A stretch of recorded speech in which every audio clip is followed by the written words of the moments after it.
Well, well, if it isn't our friends who don't seem to sleep. Lovely to see everybody. Always a pleasure. Always a lovely pleasure to see you. So I'm assuming people are up to speed. I really didn't. 6:32 p.m. That is a great time to sleep. It's always a good time to sleep. Oh man, I've only slept a few hours. I might go back to sleep again, but Tanya, the whole world is here. It just seems it shall pass. Hello, it shall pass. Here I am wanting to talk about Milo Yiannopoulos' book and give a liberal critique. But of course, the murdering between two ethno-religious groups gets in the way. Hello, Tanya. So, you know, nothing can ruin your day like a good killing between two Semitic competing religious groups in one part of the Middle East that happens to also have no oil. I slept, I guess, sort of like a short Italian man who eats a lot of pizza. I slept short but well. Why, thank you, fun guy. I try to keep it fun. So it's sort of weird because when I make comments about these topics, I make comments on things that I'm not even thinking about, and yet, like Mario jumping for mushrooms. Yeah, you wonder why he loves those mushrooms so much, huh? Anyway, it's so freaking bright, I can't see what I'm doing. So, as we now know, the banning has increased to men under 50. Supposedly, of course, all the propaganda starts coming out and you don't know what's true. You have someone who claims to have been 65 years of age who was banned. The issue, excuse you, you are excused. What were we going to say? Banning. Oh, sorry. Okay, that's what I mean. Sorry. My stupid brain always assumes that I was starting from what I thought was the most obvious section, and that's my stupidity. I apologize. The Palestinian men had been banned by the Israeli government, and that banning is enforced by the Israeli military with respect to getting into the Alaqsa mosque. And so, and any men under the age of 50, which I sort of think is a compliment to men in their 40s, because it's like, hey, I'm considered a young man. Awesome. No, but and the shootings and the violence has been escalating more and more. I was watching some Islamic-based media that was describing it from their perspective. I think it's always important to see it from both sides. Yeah, metal detectors were not enough, because the idea of a Muslim being subjugated by a Jew is a great sin against Allah. And of course, I'm sure most Muslims didn't care. They probably would have gone through James the One, long time. They probably would have gone through the metal detectors. But of course the imams aren't going to let that happen. We don't bow down to anyone, we only bow down to God. Okay, that's their view, and as we can see, this is where it leads us. A huge amount of local imams in the Palestinian territories are urging, I guess is one way to put it, their male adherents to not have Friday prayers at their local mosques, but for all of them to converge down at Al-Aqsa for the Day of Rage. And first of all, it's important to understand the other side, because there are two competing narratives here. There is one that is fed to the West, and then there's one that exists didn't have internet. Well, that is the best type of vacation, my friend. I love to hear things like that. What we have is an ethno-religious group that has been told, whether it's true or not is irrelevant, they have been told, and many believe, that the group before them, being the Jewish people, were corrupt, and that is the reason that God had to come back and talk to them. Now, I'm not saying that's real or not real. What's important is whether you believe it. And if someone believes that, هو ماذا عن المشهد الأقصى في فلسطين اليوم الصباح الباكر.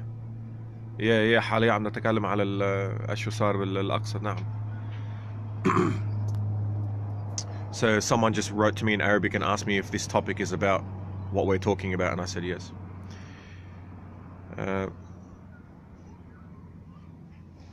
And it's important, as I was saying, to understand that perspective before one can deal with the situation. It's very easy to say everyone else is wrong, they're stupid, because we're using our standards. Our standards where if the Dome Father said to me, you can't come into my house without going through a metal detector, I'd say, all right, let's go through the metal detector, no problem. But, if I believed that the Dome Father, and touch wood, I mean, this is completely, absolutely not true, I would hug you first. Be careful.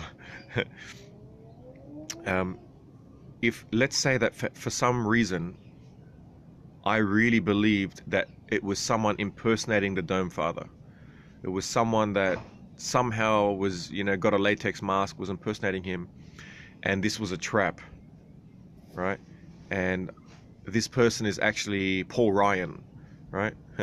Paul Ryan is pretending somehow to be this guy, and I know that Paul Ryan's corrupt and is looking for an excuse to, I don't know, completely destroy. Yeah. Then my reaction is going to be very different. Now, you would give you a trigger word. Yeah. So, you start thinking that way, and then maybe you give me a trigger word, but Paul Ryan has convinced me and my whole community that if you say that trigger word, then that means that you are Paul Ryan. Right? So what matters is what I believe, not what is really going on, right? And if I believe all of that, what I just said, and then Dome Father says metal detector, right? And I also believe that, yes, I also believe that he stole that house, and Paul Ryan is occupying this house that belongs to the Dome Father. And he's going to now tell me that I can't enter the house that he stole? If I'm in my 20s and my priest is telling me that's absolutely right, your anger is legitimate, I would say that there's a pretty good chance, maybe not me personally, but there's a pretty good chance as a regular human, yeah, maybe even me in my 20s, would want to destroy the metal detector and this fake Paul Ryan, and this fake Dome Father, this Dome Father imposter. And so if you look at it from that mindset, it starts to make more sense as to why the Palestinians are acting in that certain way. Yeah.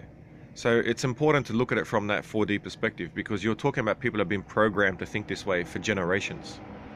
They don't have the luxury of having internet and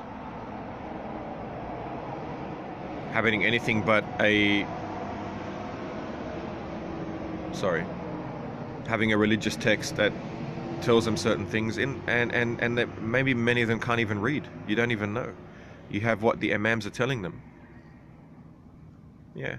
And just like, and it's not about the actual belief, right? That's a separate argument. I'm not here to discuss the belief itself, because we know, like, the actual text, or the specific religion. I'm not into that at this point.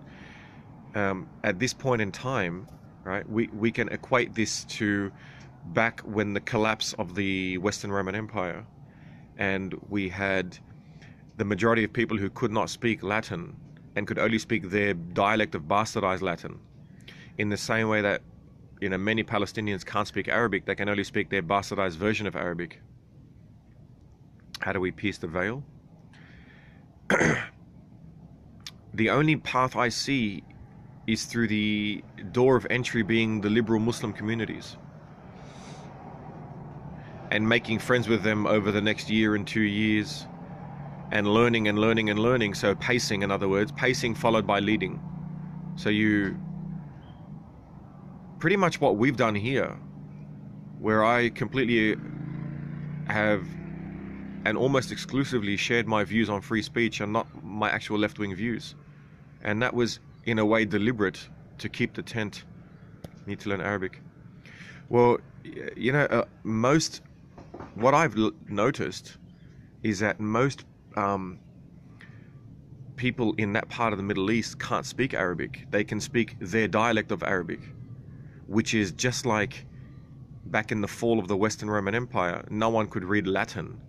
They could speak their dialect of Vulgar Latin, which were mutually unintelligible, because they were the precursors to Spanish, French, Italian, the Romance languages, right? Catalan, Castilian, Romanian, etc., etc., Portuguese. These were bastardized dialects of Vulgar Latin, and Vulgar Latin was a subset and an extreme variant of Classical Latin. And it's the same with Arabic. It happens everywhere. It happens where Classical Arabic is unintelligible to most people unless you're an Arabic scholar or an imam, like an imam teacher. These people know Classical Arabic unbelievably well. And in fact, I dare say Classical Arabic,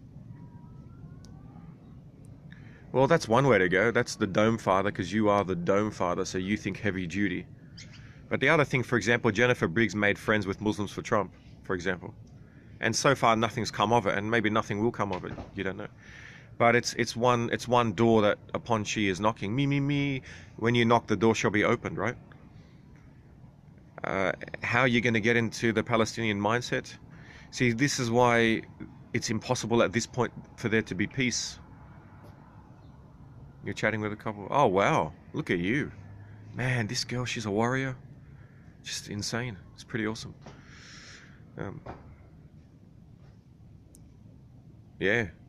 Pacing and leading. That's how it works. I learned that from Scott Adams, who was describing how Donald Trump did that, because Donald Trump was a Democrat and then started in 2011 the birther movement to win over Republicans, which was a genius move. It worked. So it's the same deal, right? I thought I'll try that here, and it worked beautifully. And now we're all awesome friends. Yeah, that's it. And now you're doing the same thing. It has a ripple effect. So slowly but surely, you just pace and pace and pace, and then once in a while you'll lead, then you go back to pacing, then you lead. They didn't answer me at first. Yeah, because they're all freaking out too, right? They're like, who is this Western person? They're probably an operative from, you know, the CIA. Hey, me. Always a pleasure. So basically, to understand what's happening in Alaqsa, and I wish Liran was here, but he's probably asleep at the moment. If he can sleep with all the riots that's going on over there. But you have two different mindsets. You have people that genuinely believe, right, as far as I can tell, genuinely believe that Israelis are devils. And these devils are occupying their holy land. Now that, once again, that is not a defense, that's not an attack. I'm not saying that's true, I'm not saying it's false. I'm saying that is the mindset of a collective group. So no amount of bullets and guns is going to persuade a group out of that. Just like half of America thought Trump was Hitler, and the other half, or some parts of America thought Obama was Muslim. Like, you get radical thinking from regular people. Regular people can think radically. It's quite common. So why? The concept, and this is the part that I find astounding. I'm not sure if Israelis don't know or don't care, and Liran's viewpoint would have been amazing on this, considering he's there right now. They must, I'm just thinking, if they're under attack constantly, and they believe that that is their land, and they've been tolerant, I guess, from that perception, is a convinced belief in absolute. Do you see why we miss James the One? This is an example of why we miss James the One. James, if early morning for him now, yeah, over there now it would be about 2 a.m. roughly, 2:47 a.m.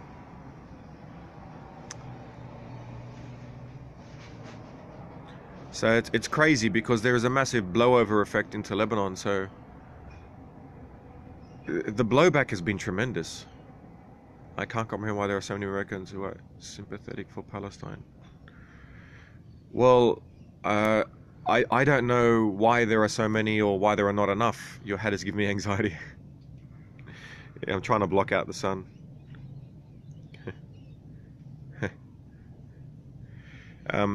I have a lot of sympathy for Palestine, actually, but I don't have sympathy for them more than for Israel, because I see the whole thing as a tragedy, because there are two sides that have completely opposing beliefs of what they think is going on in reality.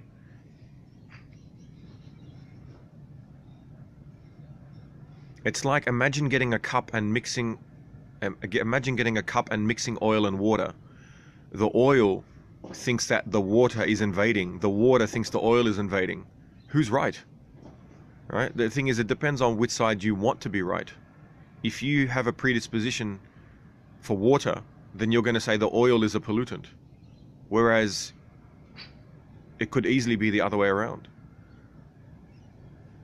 You're starting to perspire from the hat. If I take it off, I can't see anything. Yeah, maybe if I go like that, is that better? The hat's off, but now I can. Yeah, I'll just hold the hat up until my arm gets tired, then I'll put it back again. Flume, I was wondering what happened to Flume yesterday, actually. I was wondering about him. The moving man. So, first of all, you've got to look at the two different histories, right? You have a history of Palestinian people, or in Arabic, al-Filistiniyin. Well, hey man, always a pleasure. Just wear. Need a beach umbrella for your chair. Yeah, that's true. No, I'll go like this till I get tired, then I'll wear it again later. In about 30 seconds.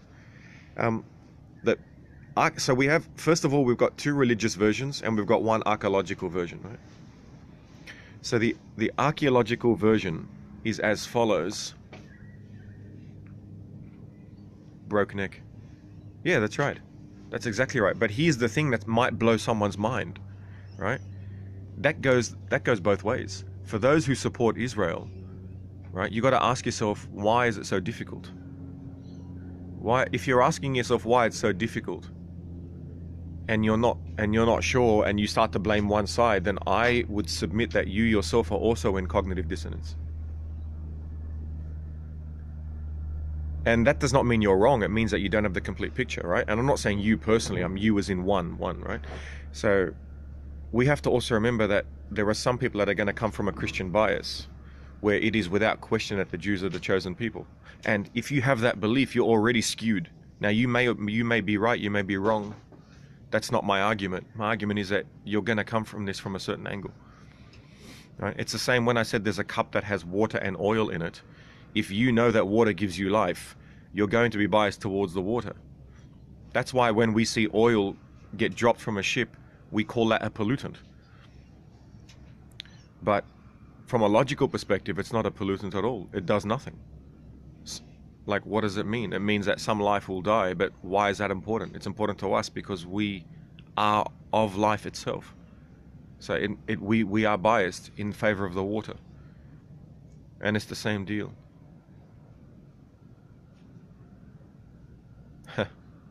Me. They are subject to the human condition. Well, yeah, I would submit we all are, but we're sort of blessed and cursed at the same time. We have, what was I going to say? We have a specific bias, right, towards Israel. Yeah, well, that's a very, very noble thing to say, because it's true of all of us. There are only two types of people: those who admit it and those who don't realize it, I guess. But we're all biased, and I'll tell you my bias. Yeah, you are biased. That's for sure. Right? I'll tell you my bias. And now you'll see where I'm coming from as well. It's important that you know. So when the Palestinians were thrown out of Israel or moved out of Israel or decided to leave Israel, whichever version you want, it doesn't matter, right, at this point. They went into Jordan, and then after Black Friday in Jordan, they were kicked out of Jordan, and so they invaded the poor little Lebanon. Now, when they got to Lebanon, they sided, the Christian Palestinians integrated with Lebanese Western Christian culture, and the Muslim Palestinians, by an event, whatever the event is exactly, the Muslim Palestinians decided to ally themselves with the fake left as well as the Muslim minority and start murdering Christians in Lebanon. Because what they wanted to do was take over Lebanon so that they could use it to attack Israel. So naturally, that was when the destruction of Lebanon, basically went into full steam. And the Lebanese hate Israel for that. Now, not all of them do, right? I don't. I'm massively on the side of Israel, but I go against most of my family. And most Lebanese who were pro-Israel were wiped out of Lebanon. Platinum, me.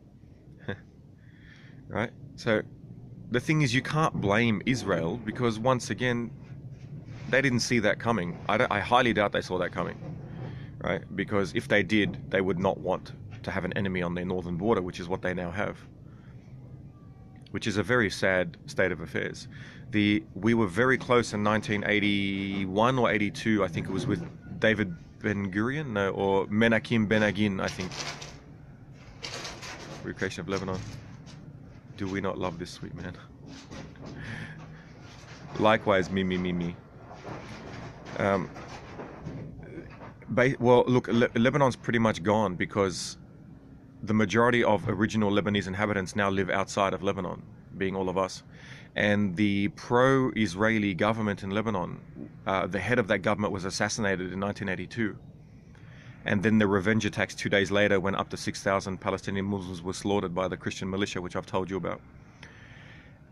And they almost made peace with Israel. But after he was assassinated, the head of the Christian government, he was basically president-elect. In other words, he was like Trump before he was inaugurated. He never got to inauguration. He was murdered. His whole building was blown up. And they murdered his daughter as a threat to him, and he didn't stop. His daughter was a baby. She was like 3 or 4 years old, a baby girl called Maya. And she was murdered as a threat to him to not make peace with Israel.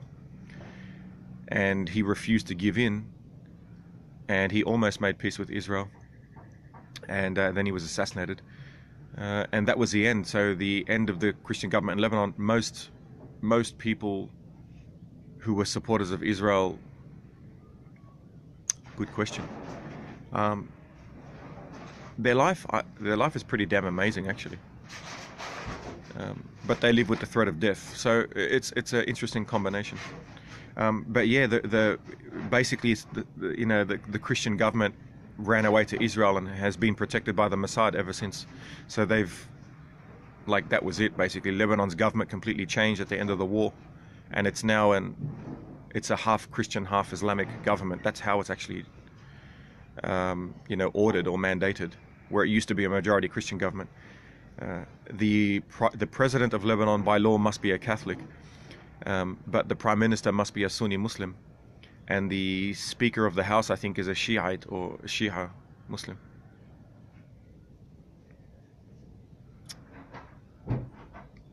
Can they practice their faith?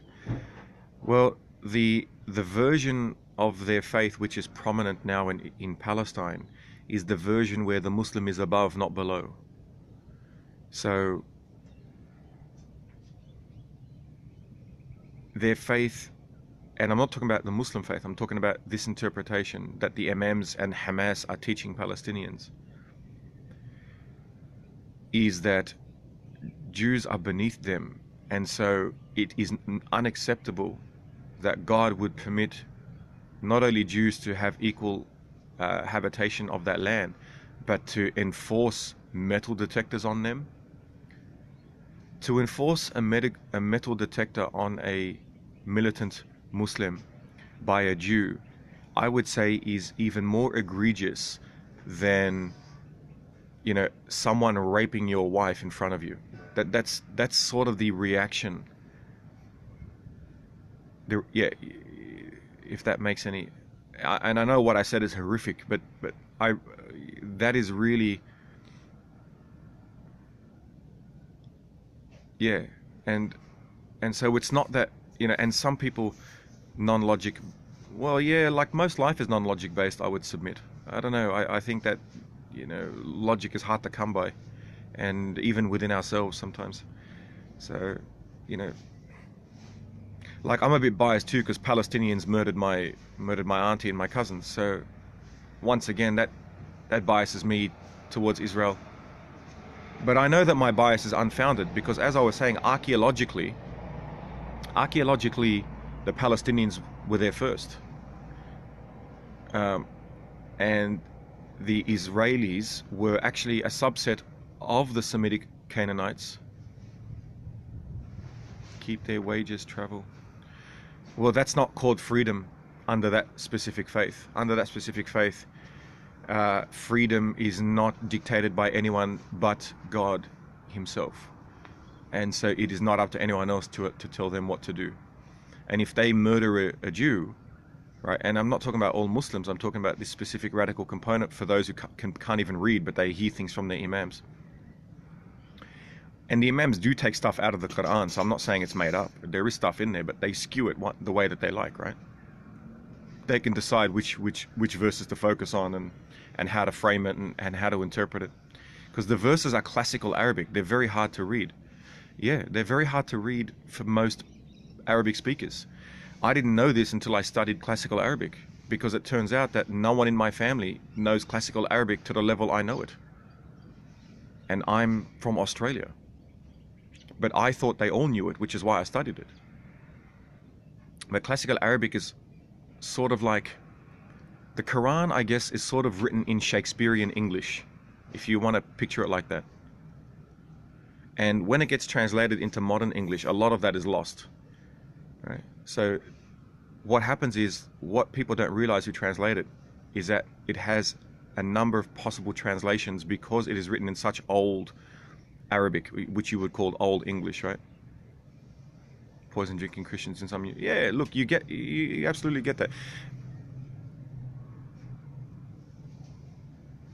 I find them all the time. Like if you go to 6 Lang and you see I've only done 4 verses, and every single one of those verses I translated was unbelievably different in English. Like their English translation was so different to what Jibril was saying in Arabic. Yeah, that's right. You were there. That's right. And last night on my scope, I think I did a private scope. I don't even remember if it was, I think it was a private scope. And it might have been the fun group or whatever it was, or GoFundMe group. I was reading the Arabic quotes from someone who was a professional in Syriac, which is the language that Arabic evolved from. And they made more sense in Aramaic than they do in Arabic, because that old school Arabic was basically just a dialect of Aramaic. Official Arabic didn't form until, 9th, 10th, 11th, 12th century. And in fact, it wasn't even written down in Arabic script until the 1400s. Right, so it's a very new language compared to the age of the Quran itself. Hey, Eva.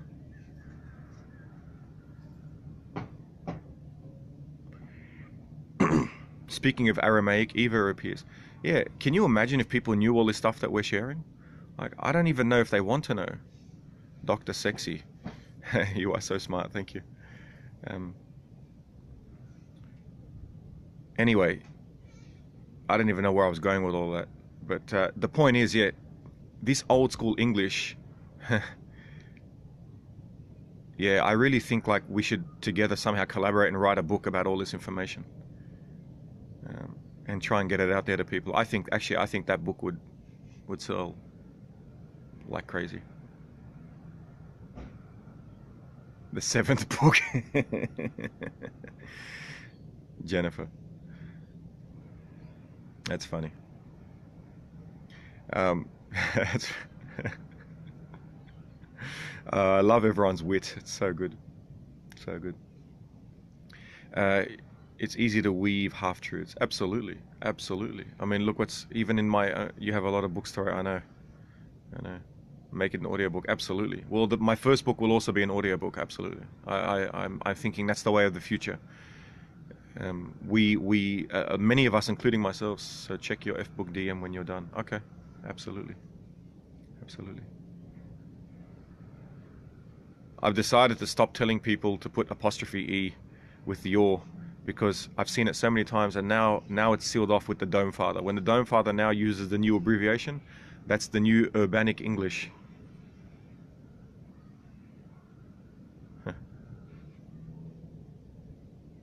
Oh, I got a note from one of my friends who we can't give in.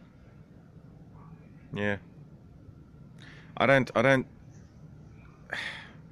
All right, here's the thing. Try and convince, what's the new version? Oh, Y-O-U-R instead of Y-O-U apostrophe R-E. Don't father sucks texting. All y'all. Paint something is back. Try convincing half of America that Trump's not Hitler. Right? So if you can do that, then you can convince the Palestinians that maybe they're wrong. I think it does equal your now. I honestly think that's what's going on. I'm not doing it. You and I we're holding out till the end. About how to write a book in a weekend. Okay, that I have to see. I've got to go to work soon anyway. So what have we really spoken about? It's very difficult. Quite the analogy. Yeah. You know, it's the same deal. Try to convince people that you love that Obama was not a Muslim. Like, how are you going to do that? You know, once you have an idea in your head, you start to see all the evidence that fits. How much do we need? Clean the bathroom. Only you can convince. Well, I've been studying Scott Adams for the last couple of years, so that's why I've learned to do this pacing and leading. I had no idea about any of this before. Yeah. And the high ground maneuver and expanding the tent and all of these things that I learned. And it's about how to frame reality. Yeah, he's pretty brilliant. Yeah. I normally see you guys on there when I'm listening to his scopes. So yeah, basically, yeah, you've got to start by convincing yourself to make your bed every morning. I've been making my bed now 4 out of every 10 times. So that's like a massive improvement for me, because before I would make it never. So if I can convince myself to do that, and in order to teach us all, then now, as you guys have noticed, I don't think anyone noticed this yesterday, but Sprinkles actually said something nice about Donald Trump. Not too shabby. And I didn't want to bring it up at the time, but I'm saying it now, because how much do we need to reach the book goal financially? We need 15,000. We have raised, I think, 2,500, but I'm saving up 5 to dump on it too. And then you must also lie. Fun guy. That's why you're the fun guy. Climb into a made bed, yeah. But that's the thing, like, so as I was saying, yeah, so Sprinkles said something nice about him. And that is persuasion. That is persuasion, because she hated him at the beginning. Fuel to that mission. Awesome. Absolutely. Fuel. You underestimate, when you use the word fuel, I would say nuclear fuel. Yeah, and so yeah, it's a massive movement, because you can't expect people to love him. Who is Sprinkles? She's one of my top supporters. My son sleeps on top of his bed, so he doesn't have to make it. Yeah. Because it's within our temperament to be that way. So I know that the way I was born, I am not going to like Trump personally. It's not going to happen, you know. And that's completely fine. you know, and that's the best you can hope for. And that's why it's called pacing and leading, right? So I make it quite clear to Sprinkles that quite a number of times that we both think in a very similar fashion. And so it becomes acceptable to, I guess, see the good even in a bad situation.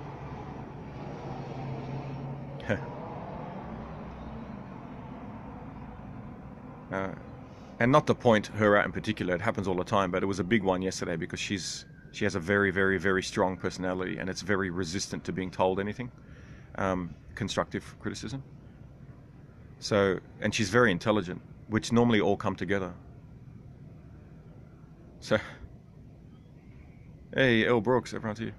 And so to push that an inch in one direction, I think is quite, it's a mammoth task, and it was a lot of fun. And massive respect to her if she ends up listening to this. Yeah, that's about it. So in Israel, there is no way around this until you shock both sides out of what's going on, and that can't happen.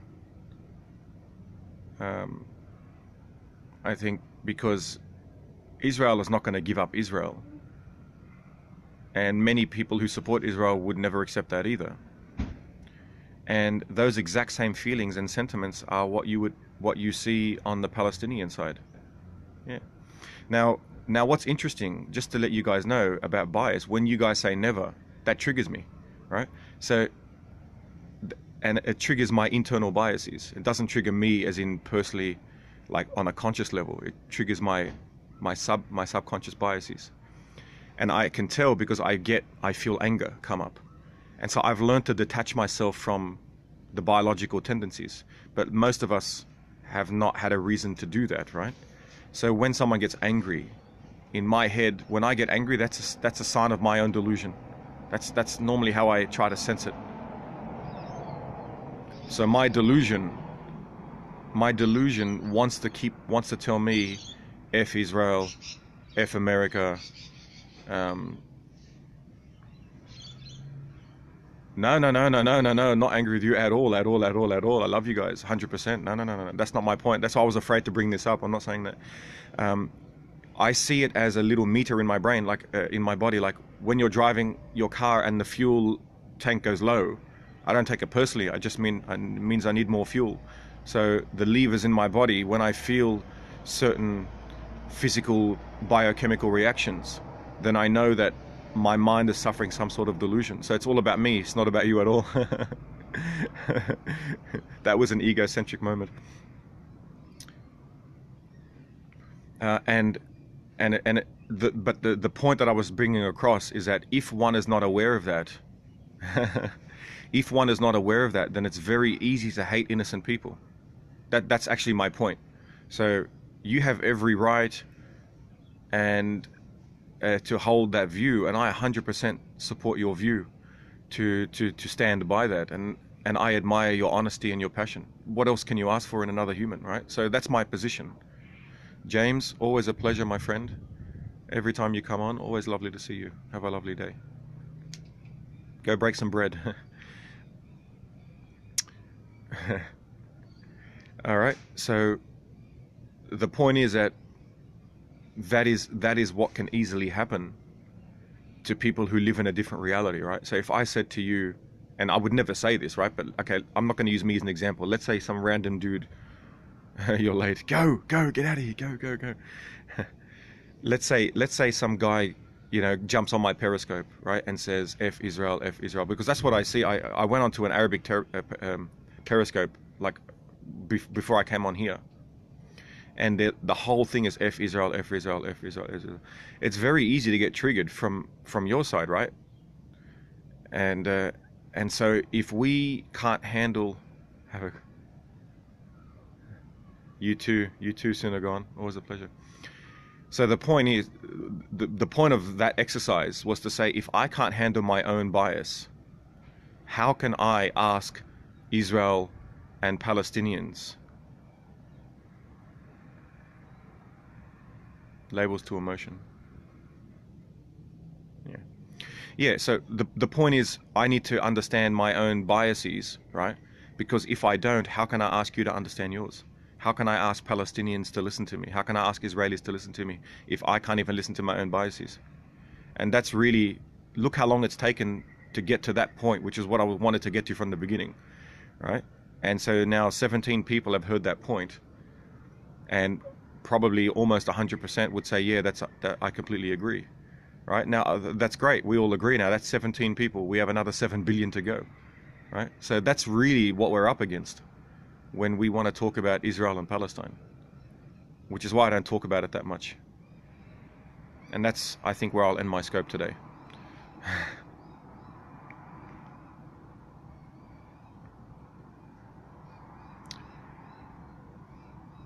The Dome Father. Always a pleasure to see you guys. And why, thank you very much. Always lovely to hear from you all.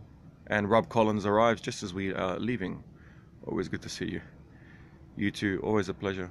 If you want to talk more about it, just send me some questions on Facebook, like DM me on Facebook at GAbSmacked. Because I don't know what you do know and what you don't know.